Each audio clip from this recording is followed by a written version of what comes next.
Thank you. So just a little clarity. Our founder is Dr. Ted Roberts of Pure Desire. How many have heard of Pure Desire?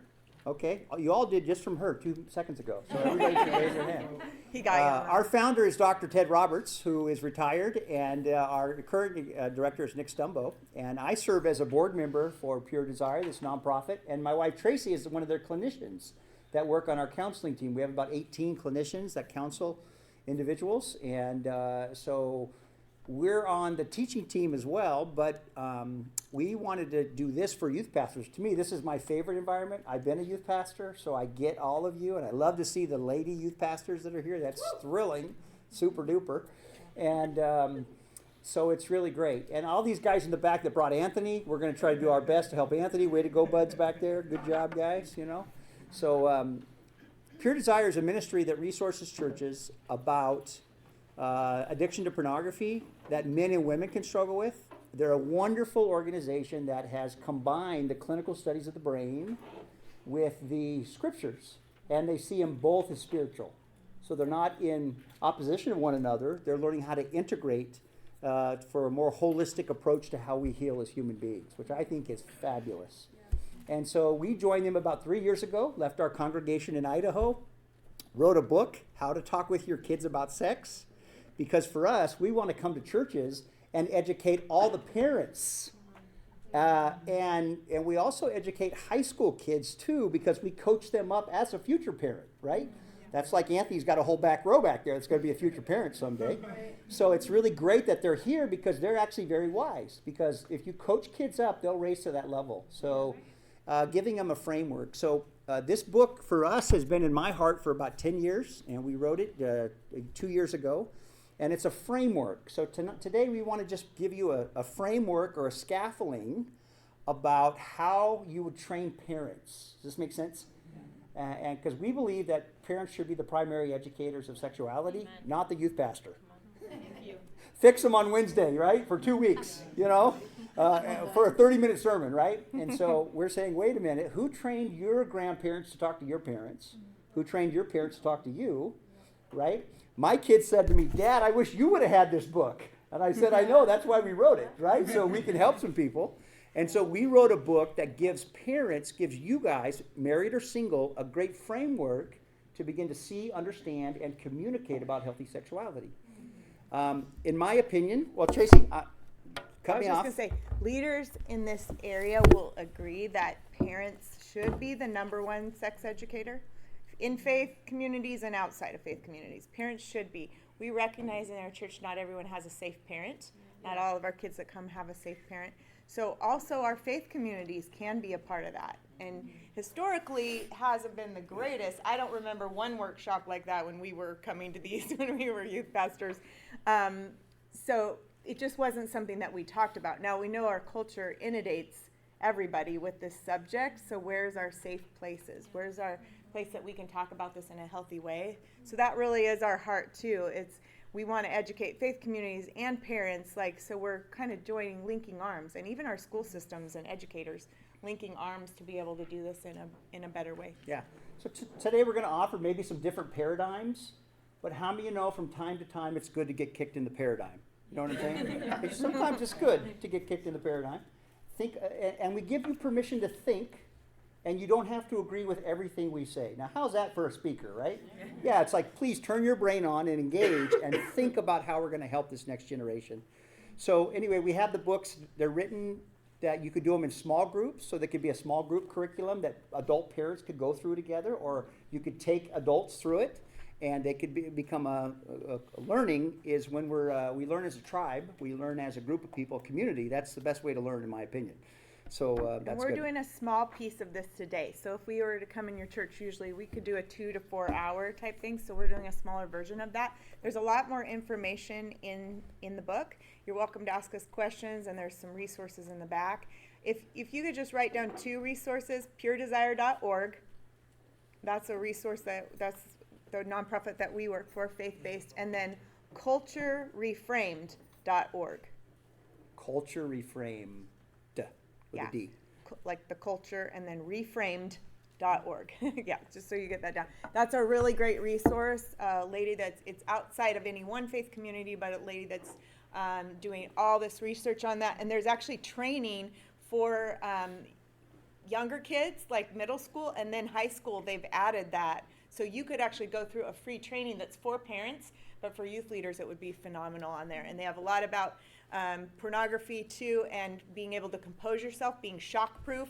Because a lot of times the parents, the first thing, especially a faith-based parent, is going to want to be angry and like, why did you do that? And that was wrong, versus all of our kids are being exposed, and let's ask questions and help them through it. So just give you a little bit of We're that. going to have some question and response. We got more information than time. So if you have a question during this presentation, please raise your hand, because we'd rather answer some of the questions you're asking than just try to get through, information and story. So let's kind of jump into this.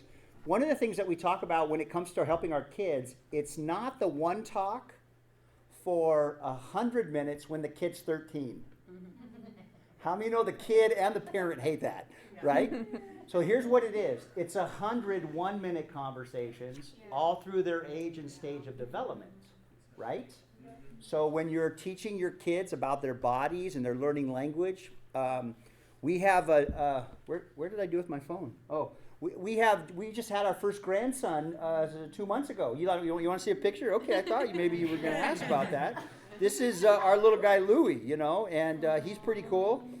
And let's see if I can find Tracy's like, Rod's out of control already. But here's Louie boy, and oh my gosh, how come I can't? I passed him up. He got his first shot, and he's all happy and smiley. He's got his little vaccine, right? So he has little Band-Aids on his legs. That's our grandson Louie.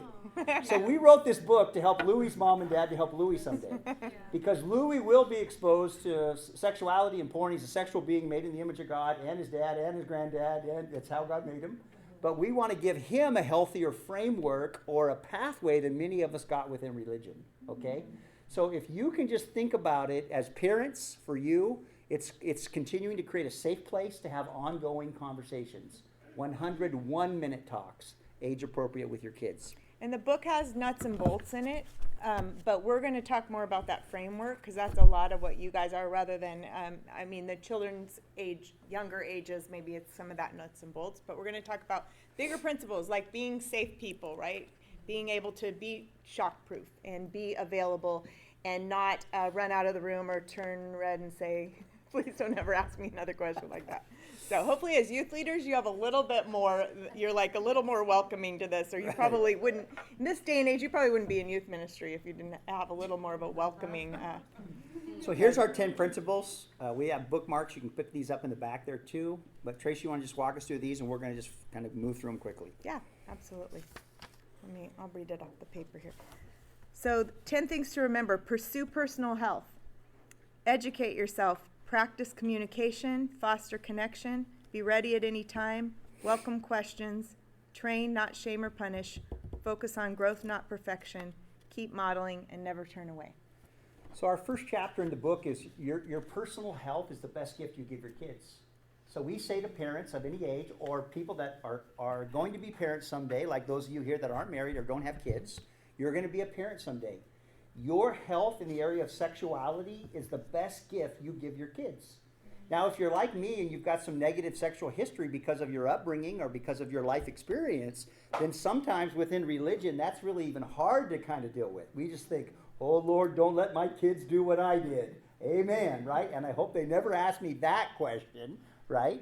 So your health is the best gift you give your kids. Now, remember this. Healthy people seek help. And seeking help is never a sign of your weakness. It's a sign of your wisdom. Yeah. You hear me? Healthy people seek help. And seeking help doesn't mean I'm dumb. It actually means I'm pretty wise. Yeah. I'm going to give you a 3-minute version of my story. Raised in an Assembly of God church, Modesto, California, San Joaquin Valley. My father, he is 93, going to be 94 next month, and he's on hospice right now. That's my dad. But anyway, my dad, if I could explain him to you, he's a cross between Billy Graham, Ronald Reagan, and 10% John Wayne. I don't even know if you guys know who those guys are, but that's my dad. Bigger than life, a lot of grit. And when I was 16, I said to my mom, has he ever made any mistakes? Has he ever sinned? I literally asked my mom that question. She said, oh, hon, I assure you. Your father has sinned. Long story short, I didn't think the guy ever really struggled because that generation wasn't vulnerable about life. So when I was a young boy, got exposed to pornography at a young age, it became like just an explosion in my brain. I didn't know how to talk about it. Had no conversations about sexual development or about masturbation or about any of that. So when I was exposed to pornography, I felt this sense of a flood in the brain. I felt a sense of guilt. And then I realized, man, I don't do guilt well. I just do not do that well. So then I started to confess to my brother, who was 20 months older, my brother Ryan. Well, confession was great. And I would think, well, I confessed. I'll never do that again. I'd come to the altar. You know, we're real good at that. Cry my eyes out for about a half hour. Tell God, I promise this is my last time. Trying to tip the repentometer, you know, so God just fills out a little grace on Rodney. So here's what happened. I went to Bible school. I was at a Bible college with a famous TV preacher back in the 80s who lived in the deep south of our country, who traveled the whole world filling stadiums with like 100,000 people. In my opinion, selling hell insurance. The gospel got dumbed down to say this prayer so God doesn't send you to hell when you die, right? Meanwhile, this famous TV evangelist was living in his own sexual addiction, right? And he gets caught. And I'm sitting next to Tracy in the balcony, about 7,000 people in the 80s, when he gets up with TV cameras on and everyone and says, I have sinned. And here's what I'm thinking. Hey, there's two of us. I think that's kind of funny, but whatever, you know. I'm just saying, hey, there's two of us that are struggling with their sexuality, you and me. And I thought as an 18-year-old, he's going to flip the script. And he's going to start talking about sexuality and how he got tangled up in this. And I'm thinking, man, this is hopeful. But you know what?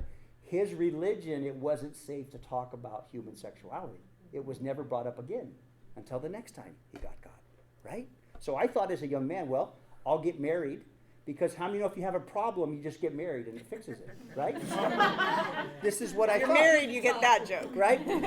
So I thought if I have a problem managing my sexuality, I'll get married. I'll have an outlet for my sexuality. And so when I talked to Tracy, I told her some of my sexual history, that I wasn't a virgin, but I didn't tell her about pornography because in my religion, God had delivered me from that at the altar last time. So I was in what we call a binge purge cycle.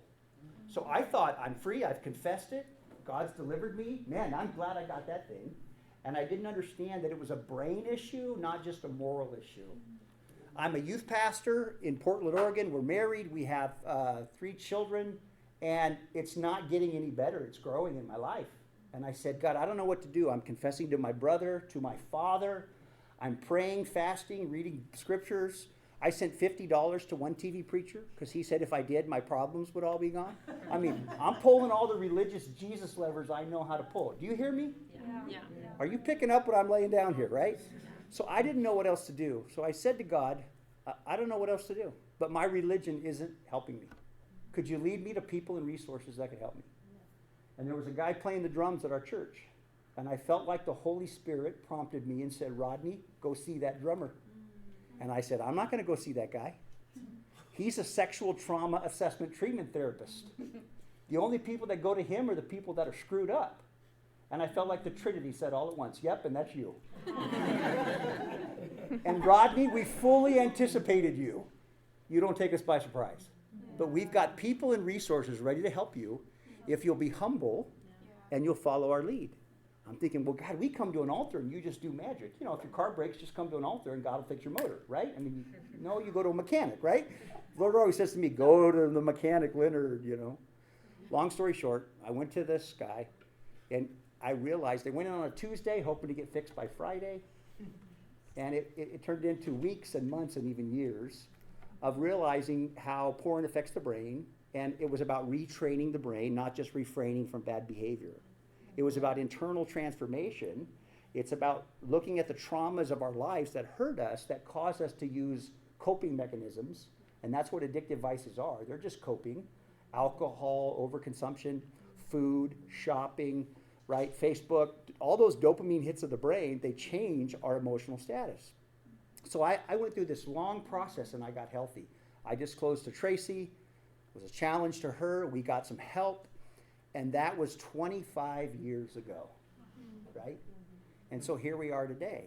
So the best gift that you give your kids is you owning your history, seeking some help. And that's what we love about Pure Desire. They have groups for men and women that if you are struggling, male or female, or you've been hurt by someone's addiction, or you've been abused, or an abortion, or an addiction, or an affair, you can actually find some good resources out there that you can learn how to love yourself well because you're worthy of love. And if you get health as a person, then that's the best gift you're going to give your kids. So we talk about holistic spirituality in this segment here and how to integrate God in our sexuality and our traumas that we grow up in. So that's a big part of the teaching, and we do in this first point is that. We grew up in an era where a lot of things got hidden, and in church we showed up looking like we're okay.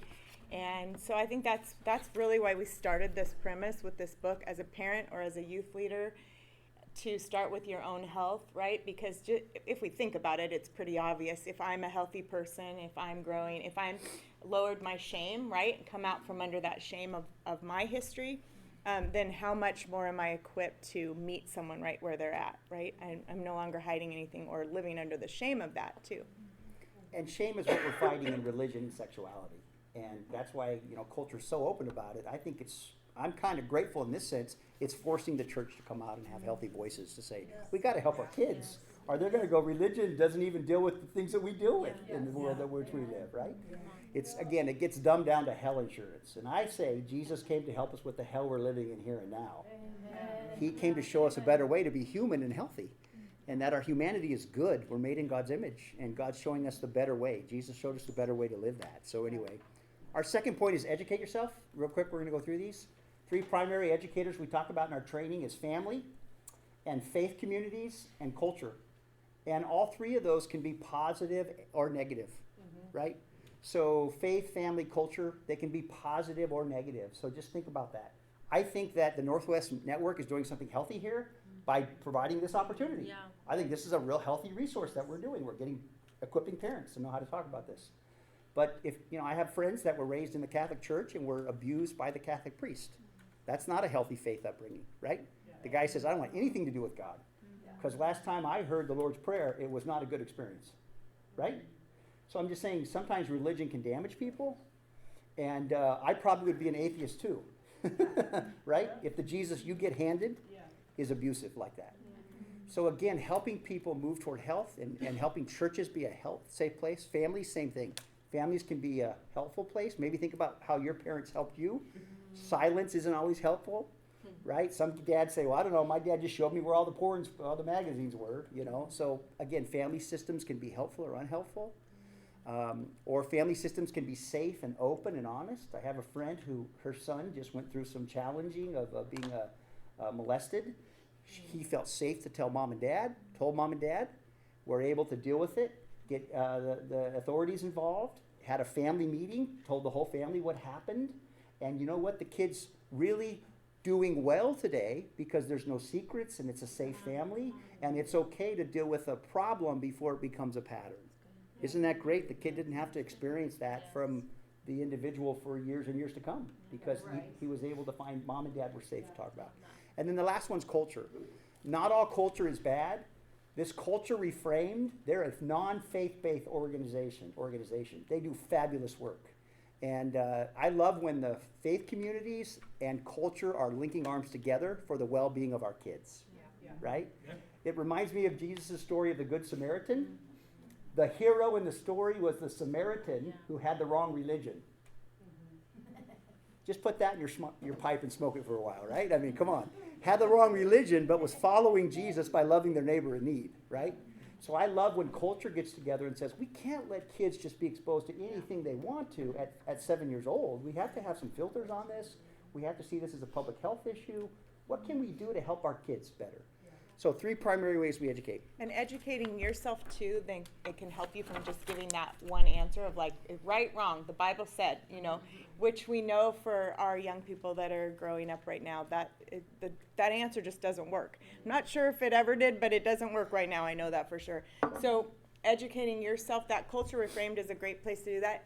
One reason is they're doing all the gathering of the information, so you can kind of go to one place and get that information without trying to keep up with what's going on, because with social media, internet, it moves so fast that even like you guys that are really young probably feel like you're going to get behind pretty quickly, right? It just changes a lot, and with gender issues and things in the schools, things change a lot. So to educate yourself and be ready for that. Yep, and we have a lot of resources in the book are age appropriate. You can actually read with your kids that teach about sexuality, age appropriate kid books that For are younger good for kids. younger kids. Yeah.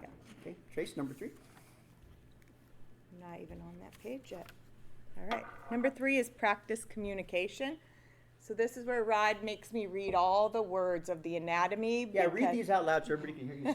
Because he's really comfortable with that, and he had to push me to actually do that. So since it's part of our spiel, breast, penis, vagina, testicles, intercourse, orgasm, wet dream, masturbation, menstrual cycle, arousal, oral sex, ejaculation. I'm so proud of you, Tracy. It's amazing, right? Yes, yes. Now let me say this. These are not dirty words, but if you only heard them in a derogatory way, they probably didn't like hearing this. Because we never hear about sexual terms in a healthy context. You see what I'm saying? So this is, and do you do it on a Sunday morning when everybody's there? No, probably not. I mean, I do, but probably not. You know what I'm saying? But how do you create a framework where you can talk about these things? So when you're teaching your kids about their elbow, their ears, you teach them about boys, about their penis and scrotum and testicles, and girls about their vagina and their breast, and those aren't dirty words. That's about healthy language. Yeah. Almost like a clinician or like a doctor, just think it that way, that these aren't bad. But again, they can be triggering if we never heard them in any aspects, right? And so that's just really important that we understand that, you know. I think some of the schools do that, and that's kind of a thought with church too. If you have someone in your church that's an educator or that works as a nurse or in health, you can kind of lower some of that too spiritual of talk down to let's talk about body parts and how this works and all that, and have a good conversation about that. And you can split guys and girls up sometimes to have those conversations. And we talk about healthy sexuality versus unhealthy. We think that's really good language rather than Christian sex and non-Christian sex, right? Yeah. We don't have Christian tacos and non-Christian tacos. You know what I'm saying? That doesn't always work. So, and then we talk about being a manager of your sexuality. Single or married, you're a steward. Your sexuality is like money. It's like anything else. It's a gift we have. Now we have to manage it in healthy ways, so we can manage it or mismanage it. So I think you're all mature, and hopefully you can understand this, but I used to just get all the high school boys in the youth group in Portland, just high school boys. Now stay with me here. Not trying to be offensive, and I would say, guys, just us guys, here's what I want you to do. Whenever you have an erection, and I had their attention right at that. Right there. What? Whenever you have an erection, I want you to say this: God, thank you for this ability. And they looked at me like I was crazy, right? Like, does the pastor know you're telling us this? And then I said, then say to God, help me to manage this in a way that honors myself and honors other people. That's good. So, don't hide your sexuality from God. Integrate God. Right? Not all sexuality is evil. Not all sexual thoughts are lust. They can be, but they're not. So our sexuality feelings can be invert. Now we have to learn how to be good stewards of that. So don't hide from, learn how to talk, integrate. Right? And so we talk a little bit more about that. Yeah. So this is kind of about communication. We have a sophomore boy who doesn't have any parents in his life. Yeah. And grandparents aren't really they're not active at the church, and we rarely see them. Yep. But he has said some stuff and communicated that he struggles with, like porn addiction and all that. Yep. How would you communicate? How would you try to communicate with grandparents and him? But he doesn't have parents to teach him any of this stuff. He doesn't have. But also, we don't want to overstep our boundary and be like, how do you work around that? Yeah. You want to start with whoever his authority is. If it's his mom and dad or his grandparents, move into build a relationship with them and just say, look, this is the culture in which our kids are raised. Here's a book you guys can read if you'd like. But I want you to know, if we, the church, can be a healthy resource for you with your kid, I want you to know that we're trying to help your son, because he's growing up in this digital age and he's just navigating with this stuff. And if he doesn't know how to process pornography, or he doesn't know how to to think and to process masturbation, then these can just be real problematic. And I just wanted you to know, here's a resource, or if we can help you, let us know. Okay. I would start by letting them know I'm on your team, and I'm here with you to help if I can. And wait for the invitation, you know, to come. And he's a normal kid. Not like it's not like you're turning him in. Right. You're just saying this is the culture in which we raise. So make sure you know that. Yep. Yeah, I think normalizing, it's like we think that means normalizing behavior, and that's not really, it's normalizing the experience that our young people are having. And as we all walk through the experience of you know, being attracted to someone or a sexual temptation or whatever that experience is, we're all dealing with that and trying to do it in a healthy way. And so if you can normalize it, and what Rodney was saying is like, we're working with all of our teens on this, right? So he's not being all singled out like he's the one person with the problem. Right. Because that's not true anyway. Yeah. And it helps the and parents. affirm the grandparents, man. God bless them. They're doing the best they can. You know, really just let them know you're an advocate. Okay. That's a great question. Number 4 is foster connection. Here's what we really believe in parenting with our kids. Our greatest human need is intimacy, not sexuality. Our greatest need is intimacy. This is why there's a lot of confusion in culture, in my opinion. Because if a young man is not attracted to girls because he's 11 and doesn't bathe, you know, regularly, and he enjoys his buddy Billy and they play baseball, and culture says, well, if you like Billy more than girls, you must be gay. And what's happening here, though, is he's having an intimacy with Billy where they share feelings, they play baseball, they have fun together. So you can be intimate without being sexual, right? Tracy and I have a very intimate relationship. She's the only person I'm sexual with, right? But I'm very intimate with my mother, my sister, my daughter. We're just not sexual. So intimacy is what we need. That's a human need we all have. Here's the best definition of intimacy I've ever heard. Into me you see. And churches aren't always the safest place to be seen. You just look good. But intimacy, that's relationship. That's the body of Christ. That's the Trinity. That's what we're called to, is not just to hear a sermon or sing. We're called to intimate relationships. That's how we heal and transform. And if families can provide that, if mom and dad can start by being vulnerable and intimate and appropriate, that's helping their kids, then you can create a good thing. And we know that gender issues are really big, and it's not simple, and people are always asking us. It's like, that's not a simple one to just give you an answer on, but I think meeting them in that place, I think that's a good place to say what we're creating in this home. If you're a parent, if youth leader, what we're creating in this is the ability to be open and honest, vulnerable, and create intimate relationships, and kind of that definition between intimacy and sexuality, because you're helping them to think about it. Because we know that some people are probably deeply struggling, and other people are probably going along with a cultural norm right now, which is like it's cool to be different from whatever you started out as, you know. It is really a cool thing right now to try something different. So we can't really decide for them exactly what's going on, right? It's confusing enough. But helping them to understand, right, because they're going to continue that conversation with themselves, with God, if they have a relationship with God throughout their life. So that's why healthy activities that you do with parents and kids, youth, take them somewhere, do this, build this, go do this. Those are all shared experiences. And shared experiences are what create bonds with us in life, you know. So, and create sometimes wonderful places for conversations, which is point number 5 here. We talk about be ready anytime. When does the conversation happen with your kids? Whenever they ask a question or whenever it's going to happen, right? I just remember when I was putting my 5-year-old boy to bed, he was in the Buzz Lightyear age, you know, Woody, Buzz Lightyear, that Toy Story, and he just said to me, 5 years old, Daddy, how come my penis gets hard? Well, I couldn't say that to my dad when I was 16, let alone 5. He knew what to call his genitals, and he felt safe to ask his dad. Now, how many think we're winning already with that? Right? He knew the proper language, and dad's who you ask that question to, right? And I didn't go upstairs thinking, I hope he asks the question on erection, because if he does, I've been studying that, and I'm ready to give an answer. I did not tell Tracy, I hope this is what he asked. So I'm up there, and he asked that question, and I just said, well, that's how God made your body. Because God made you like that. And that's what happens to your dad and every other man. That's how God made us. Well, when he was 5, I was still cool. So he was like, yeah, I'm like my dad, yeah. And then I said, in the morning when you wake up, it means you got to go pee. He said, okay, Dad. And then he was right on to a different subject matter, right? Now, I didn't pre-think about all that stuff. It was just the best I could give him off the top of my head, right? But age-appropriate information. You understand what I'm saying? He was 5.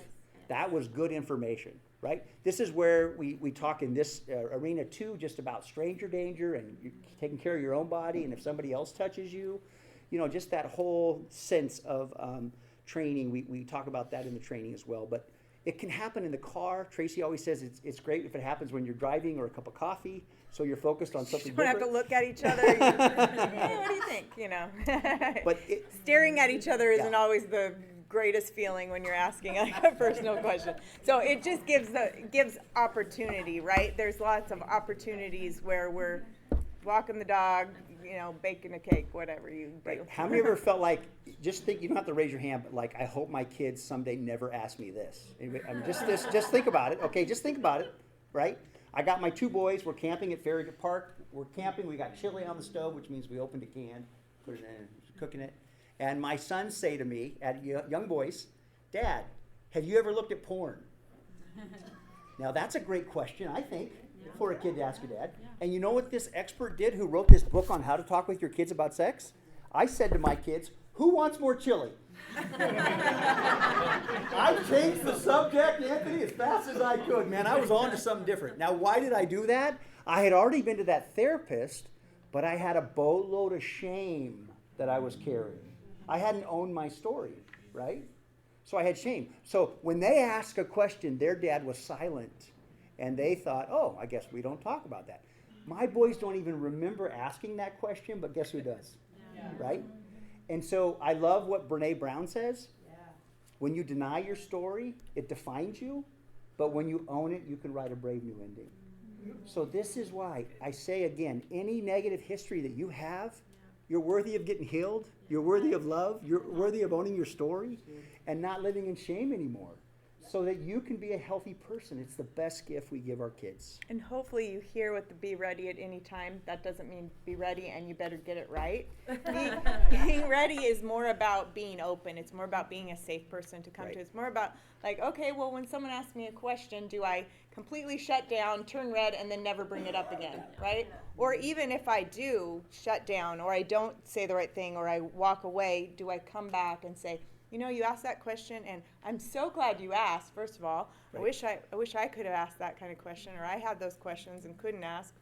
And come back around. So like Rodney just shared one of his stories, we have lots of stories where we didn't get it right. Lots of stories where we kept growing and changing and tried to do the best that we could. And that's what almost every parent feels, really. Yeah. It's like, please, somebody just give me the exact answer I'm supposed to give.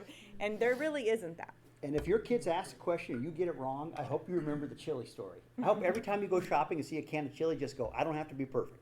If I make a mistake in parenting, it's next time at the plate, right? I mean, you're gonna just keep growing, right? So number 6 is welcome questions. When questions are asked, welcome.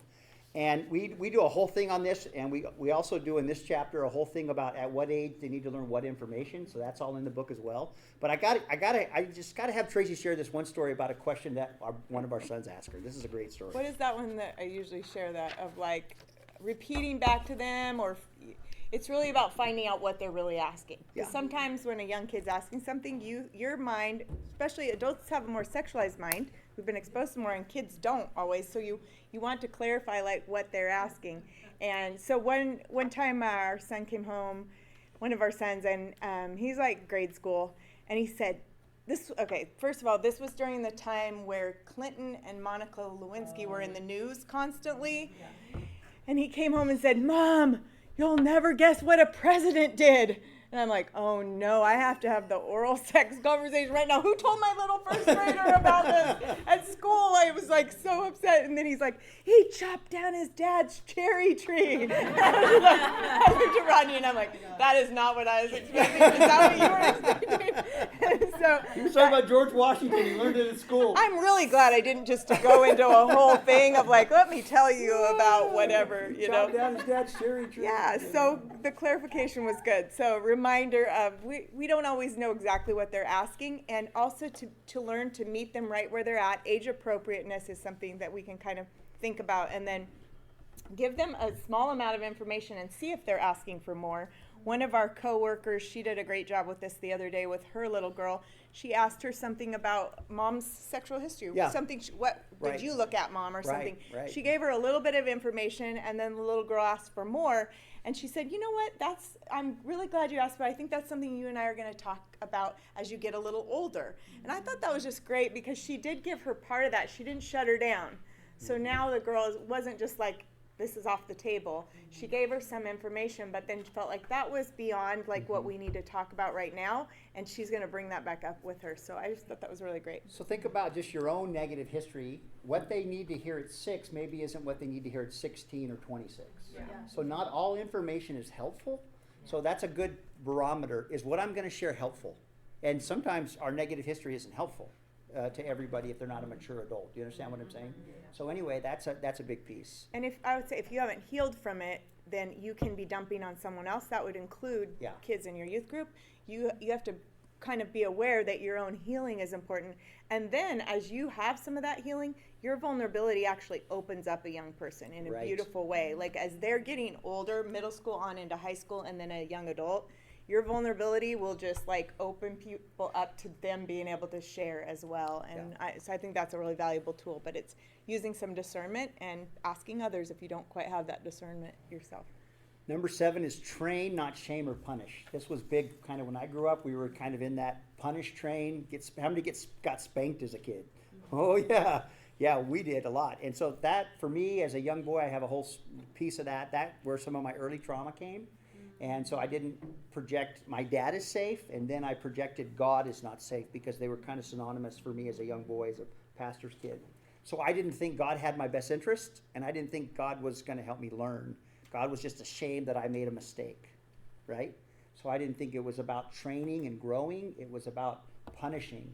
So in the book, we write a lot about shaming versus training. There's a difference there, right? And we give just examples. We find that the heart of God is redemptive, not punitive. We find that sin is punitive. The wages of sin is death. That's what sin brings to you, right? Anybody ever had some punitive results of sin? I have, right? So sin is what's punitive. God is restorative. Isn't that great? He wants us to grow and learn and heal. Anyway, something to think about.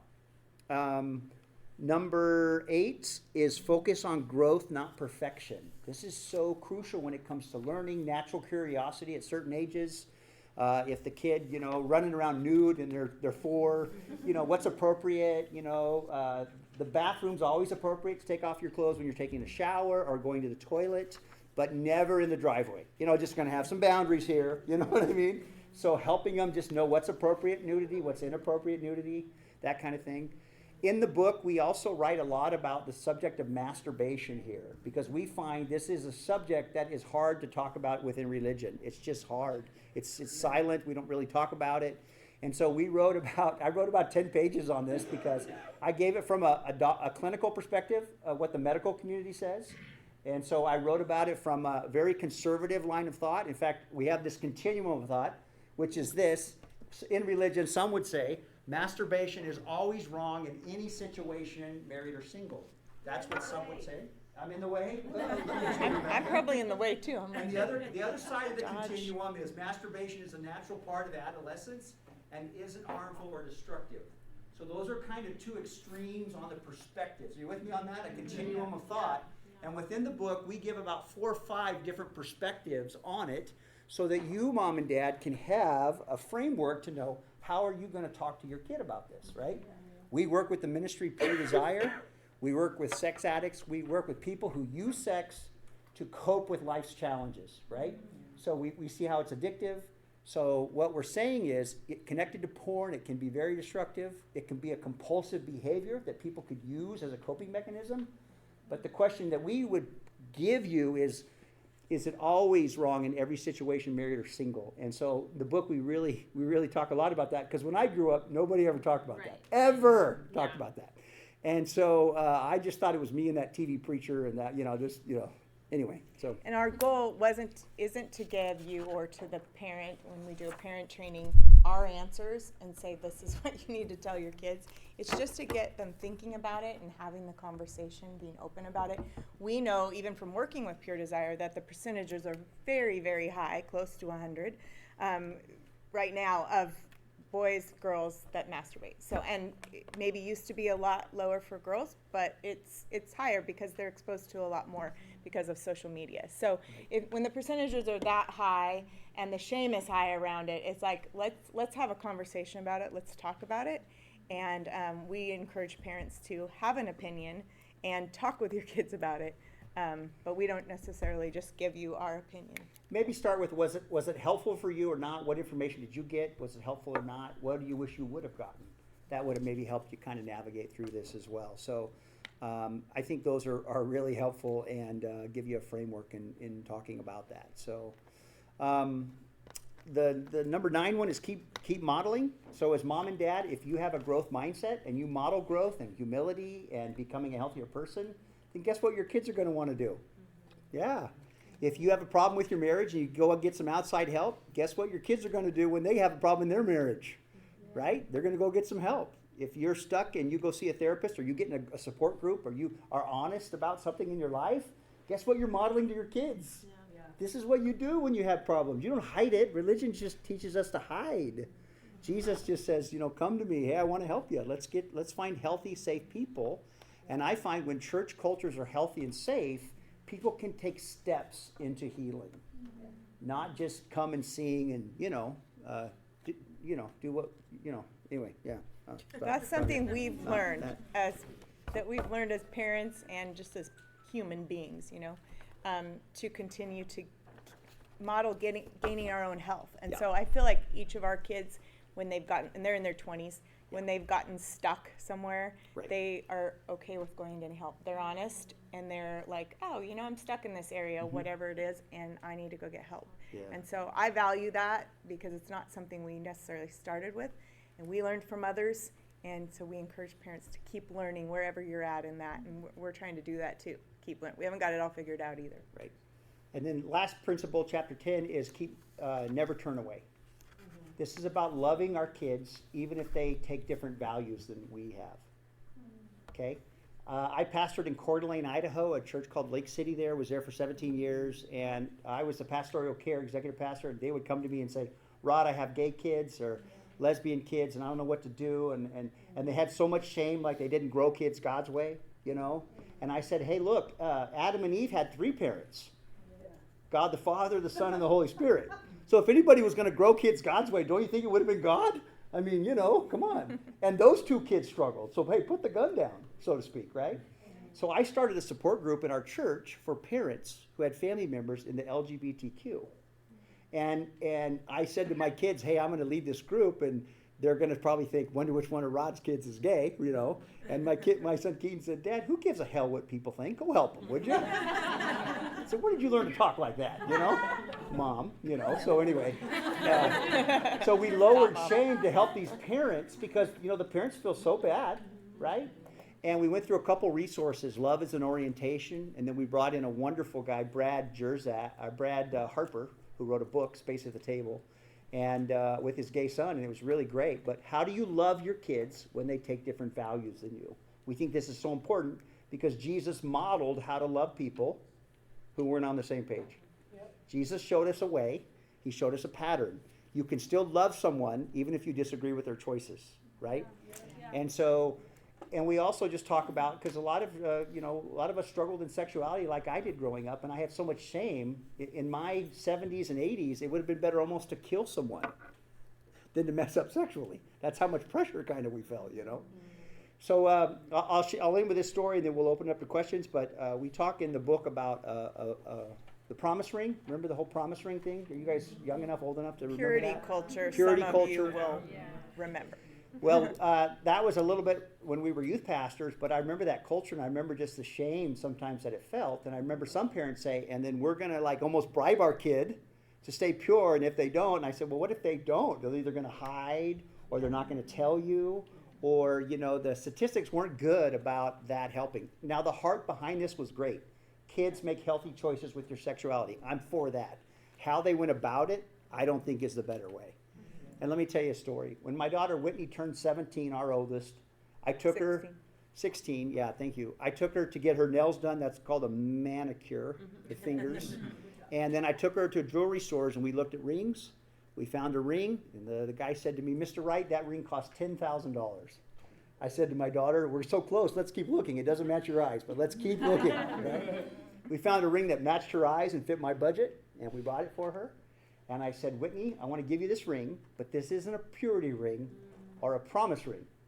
This is a value ring. And here's what this ring says.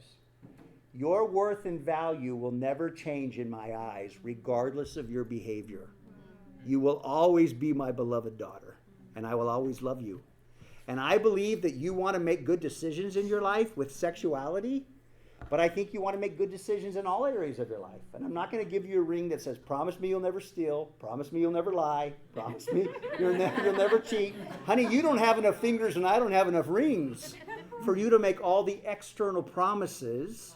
But this is not your promise to us. This is our promise to you, is that we will never turn on you. And if you're on death row, I'll be the dad by your mom on the glass saying, I love you. I really said that to my boys too, because, they have more potential. So, but the message I wanted my boys and girls to know is if you struggle in life, you may turn and it may be difficult for you, but we'll never turn. We're going to be like this. And to me, this is the heart of Jesus to humanity. This is the story of the prodigal son. So just stay with me. The prodigal son, the scripture says that he, asked for his inheritance, wished his dad was dead, and then squandered it in wild living. And it even just says prostitutes. Right? Right? Like Jesus is like, yeah, they need help with sex. Just put that in there. And in that culture, if you'll stay with me, there was a ring that the kids wore. It was the family crest. They would dip it in wax and sign things. It was their identity. I'm part of this family. I can only imagine that when the kid wanted to disown his father, he took off that ring. Said, I want my stuff and I'm done. He threw it at his dad. His dad caught the ring, knew his son was turning and leaving him. Maybe the dad took the ring to the grief class. Said, hi, I'm the father in the prodigal son story. I'm grieving my son. He's turned from me. I'm not turning from him. I'm just grieving. I love him. And then there was that day where he got out of grief class and he looked down the road and his son was coming. And he ran and he hugged him. The son turned, but the father never turned. And the father ran to him and he said, hey, quick, someone kill the calf, someone get a DJ, get shoes, get a robe, right? And he said, hey, get the ring. Read the story. Get the ring. And I could almost imagine that day when the father put the ring back on his finger and said, son, you may have disowned me, but I never disowned you. I will never turn from you. And the scripture says his mercies endure forever, 39 times. Right? So think about that. So the people of faith, Jesus isn't just some insurance policy we're selling. He's trying to show us how to heal our soul. It's the healing of our soul and being healthy with no shame. That's what's going to help the world. And this is what I really feel bad about for the LGBTQ community. For us within the evangelical world, it's just easy to point out their sin. When statistics would say 60% of us men, 50% of clergy, the growing rate is women who struggle not managing their sexuality as heterosexuals. So I'm just saying, if we smoke what we're selling, I don't know, can I say that here? Hypothetically, then I just think it has more credibility. Do you understand what I'm saying? Our gospel has more credibility when we own our story and say, this is how I mismanaged my sexuality, and this is what God's done in my life, and this is how we're offering a better way. So I just say that if we could come to your church, talk about the mission of Pure Desire, share our story, do parent trainings, this is kind of what we offer, and you're welcome to grab some books and take them with you, and when you sell them, they help us with our cause. We left our congregation and became missionaries for this organization and are like ambassadors raising money for the nonprofit. So we just want to say thanks for letting us come, and then we'll, any questions? Yeah, we want to open up a little bit of question. I think you guys have an upstairs Q&A at 1:45, right? So we have a little bit of time. I have 2 questions. Okay. I'm so sorry. That's okay. First question is, I grew up with purity culture sort of deal, and I actually had 2 different youth pastors that did the classic, we're going to do the sex talk on a Wednesday night at youth group. And I don't know, like, is there any way that that is beneficial, or is that just kind of like, maybe we should leave that to the parents? No, I think it's always beneficial when there's authentic, healthy, teaching. It's always good to have age appropriate, and it's always good to get on the same page with the parents. And I think it's also good to also give next steps for people. And I think that's where sometimes within human sexuality, our only step was up front by the altar instead of authentic community. So I was glad I went to a therapist because I got some competent resources and compassion. Many times the church is very compassionate, but doesn't know how to really talk about healthy sexuality or give some nuts and bolts that are integrative.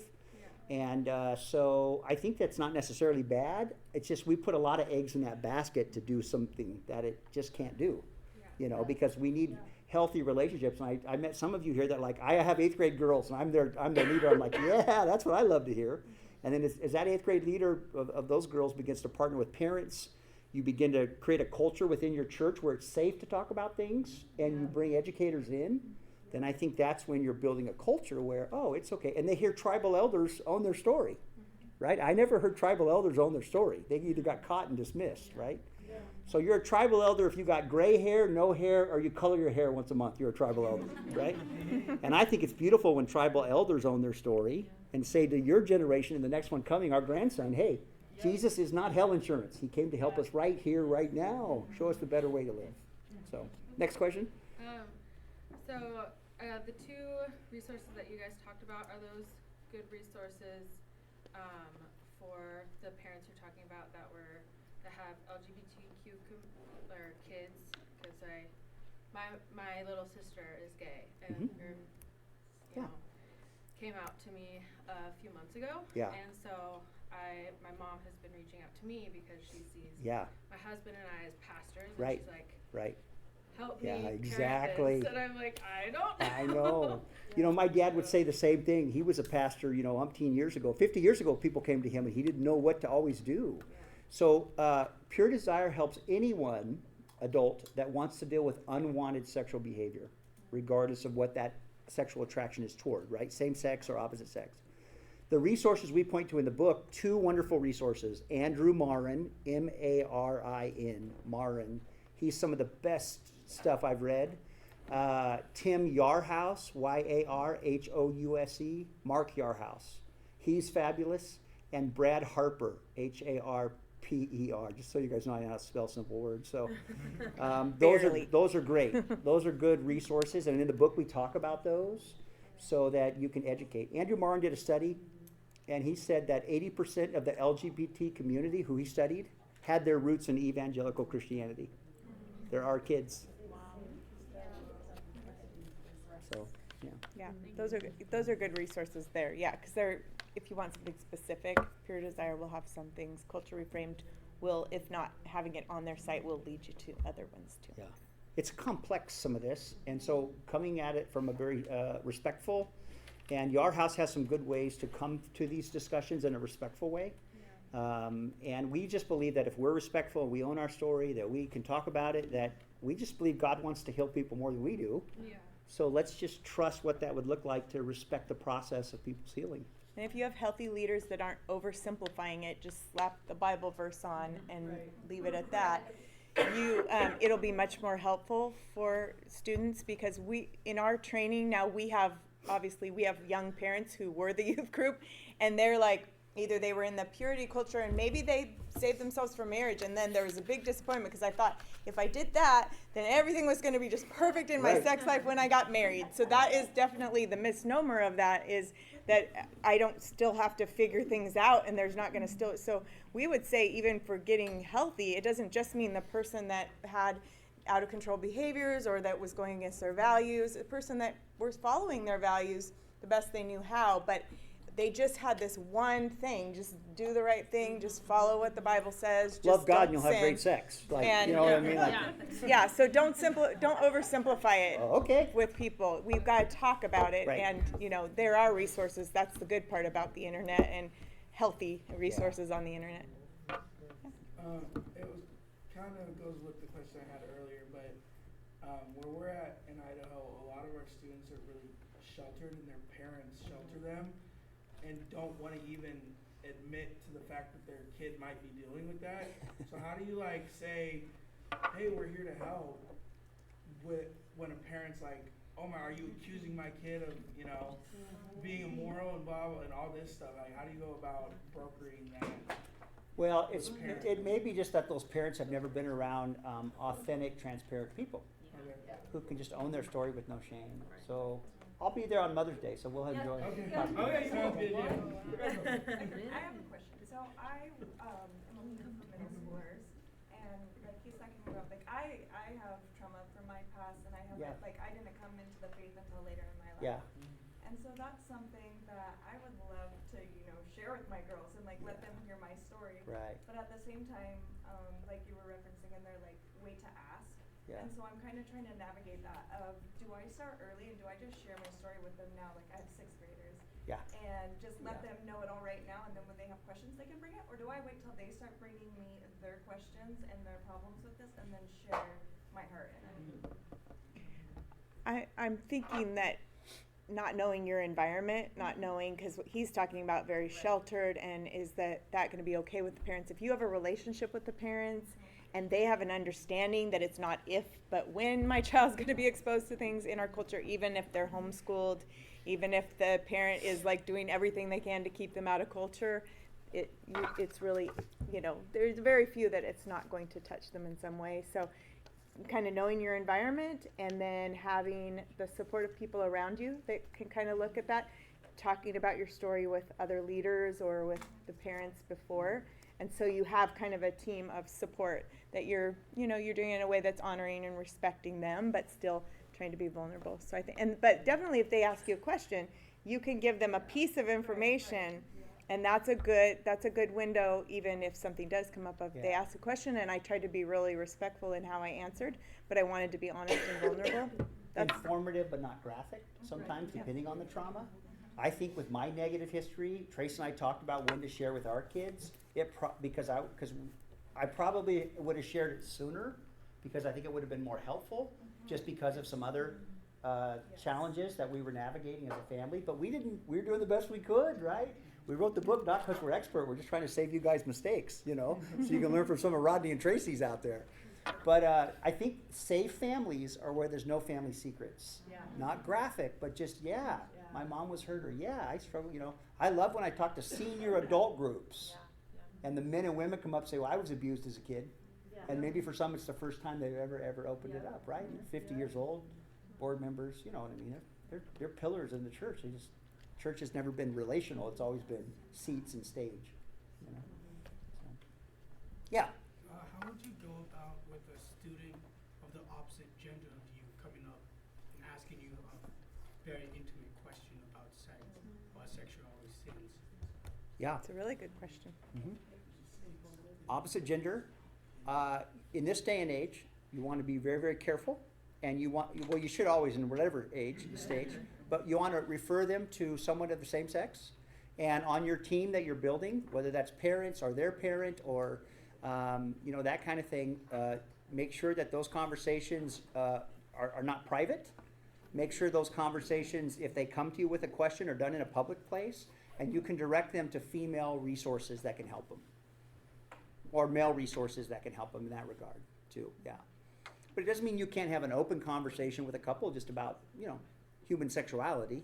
It's just about, you just want to really make it so that student feels safe.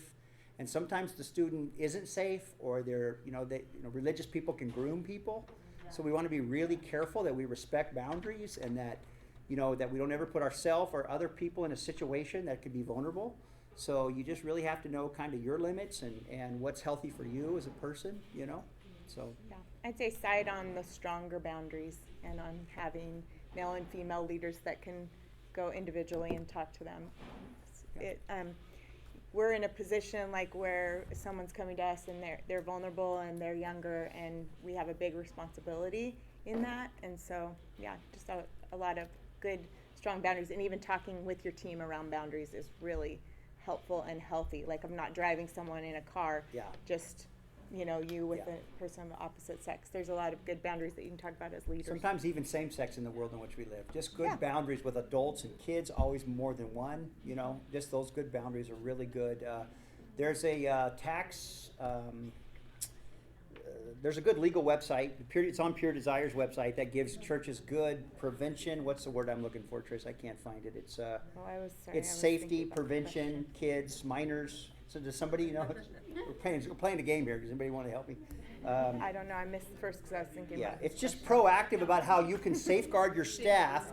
What's that? Safeguards. Safeguards against your staff, it's to not put yourself in a vulnerable situation where abuse or something like that could happen.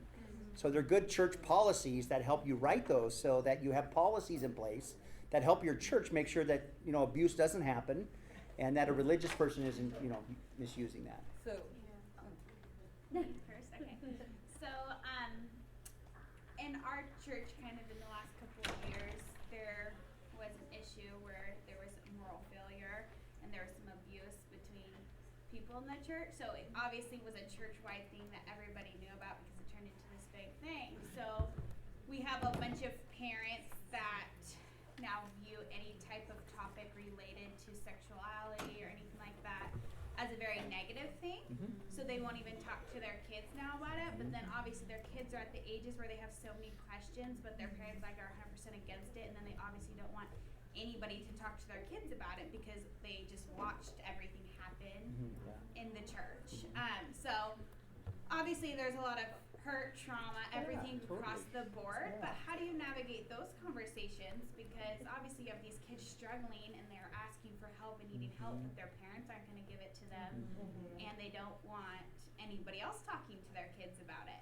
So then you're like, It's easy to have how to have those. You have them with wisdom and sensitivity. yeah, What that looks like is not as easy. right. But part of that is, as the leadership team, you recognize it's a cultural phenomenon that our kids are exposed and important as a sex educator. So how do we bring healthy voices in? And how do we as a leadership say, I know that we've had this situation, but we can't put our head in the sand, mom and dad. So we want to help you help your kid. So Right. you just the church tries to be an advocate for mom and dad, resourcing them to help their kid. Yeah, help them feel that. I think And that's so our too. role as the church. We're not going to try to having- have all this or put, you know, because spiritual abuse is a real deal, and so you have to respect people's trauma, and sometimes just bringing in trauma training, because churches go through trauma, and it's, you know, it's traumatizing when you're a religious leader, you find out incongruent, what, you know, and so Yeah. A counselor or a medical Yep. person, or we're going to Helping- have this one-time thing on Sunday afternoon Yeah. for the parents, or whatever that is. helping your congregation grieve. And you've done that whether any parents show up. You've said this is important to us. Yeah. Those teenagers also say Yeah. this is important to them, and they're going to pick up on at least that. Yeah. That Yeah. Good question. Good question. In the book, we had a situation this last year where we had to actually cancel our summer camp Yeah. because a student came forward that they had been sexually abused by another student Okay. at our camp 2 years prior. Gotcha. And COVID in between, so Yeah. like, Yeah. so 2 years in a row we had to cancel our camp. And it wasn't a leader, it was A student. student to Yeah. student, same gender. How much, so now moving forward, we're hopefully going to the camp again. The accused has been, now we know what the situation kind of was. There's not a risk of like as much as there was before. But how much then moving forward, knowing that it's out in the community, the victim has talked a lot to people, how much do you address to parents, to the students going into addressing abuse from a peer relationship? Help me with your question. Sorry. So Are you talking about the camp, or are you talking Yeah, about like how- like going to camp before they go to camp? of Or? like addressing it with parents and kids, how much do you say as far as like That this happened before, you which mean? they knew, like we were totally transparent, we told them why we canceled, we gave as much information as we could, except for the fact that they were minors, and so we, did. When you're doing camps and events, you set the bar. Yeah. to set the bar. This is what's acceptable. This is, if anything breaches a boundary, here's what you Yeah. do. Okay. And you keep kids in environments where no one's ever alone with someone else. Yeah, if they already know, then Yeah. you wanna talk boundaries, and that would be And your what we're gonna do going conversations. forward. And that's where Yeah. that church policy thing can be really, really helpful. We have a policy now on that, and this is how we handle that, and Okay. it Yeah, can be helpful sometimes as you have well. legal That's a good advice question, for your Rebecca. church, Yeah. and so that helps parents feel more comfortable too. Okay. Yeah. Yeah. The one thing that I struggle with is sometimes I'm in an environment where I have middle school and high school girls in the same Yeah. group because we're a smaller church, and I've had 2 girls over the years that have been, they're very transparent, and I think that's really healthy to some extent, but I think sometimes I found that the younger kids who haven't really been exposed to some of what that is all about Yeah. and whatnot have been upset to some extent by just the transparency of our honest environment. And so I guess my question is we want to be really honest, we want to be smart and have the healthy conversations, but is there a way to like balance it out so that those who are maybe more sheltered don't feel like it's kind of an attack on their Right. what they know so far? Sure. And also I felt like maybe it was a little bit oversharing maybe on some of the Correct. older girls' behalf, that I felt like maybe not everyone needs to know that much detail. So Great point. like I don't want them to feel offended or upset if I try to like Mhm. wane them off of that topic, or kind of maybe even I've had to shut it down a few times where I was like, hey, let's just talk about this later, and I don't want them to feel that that's me dismissing it, but at the same time just trying to create a safe space for everyone. Yeah, there you go. Safe, healthy environment. Not all information is helpful, so you would say to them, some Pull of them our aside. some of our history is important, but not to share with everybody. That's work that you want to do with trusted people that can help you. The 6th grader can't help you, right? You're in 12th grade. She's in 6th grade. That's not helpful. So as you talk and you create open environments, this isn't recovery group. This is just youth learning things. So don't be graphic here. Don't give details, but let's be open. As your leader, if you want to come to me and confide, you can, and I'll point you to resources that can help you. But this isn't a time to just unload all the details of your negative sexual history. And you can create a smaller group for that too, so where they can share they're more of the same age group, and they can share that. And Pure Desire has some for guys and girls where they can have a smaller group and talk much more specifically about things that they've been through. I hope you found this helpful.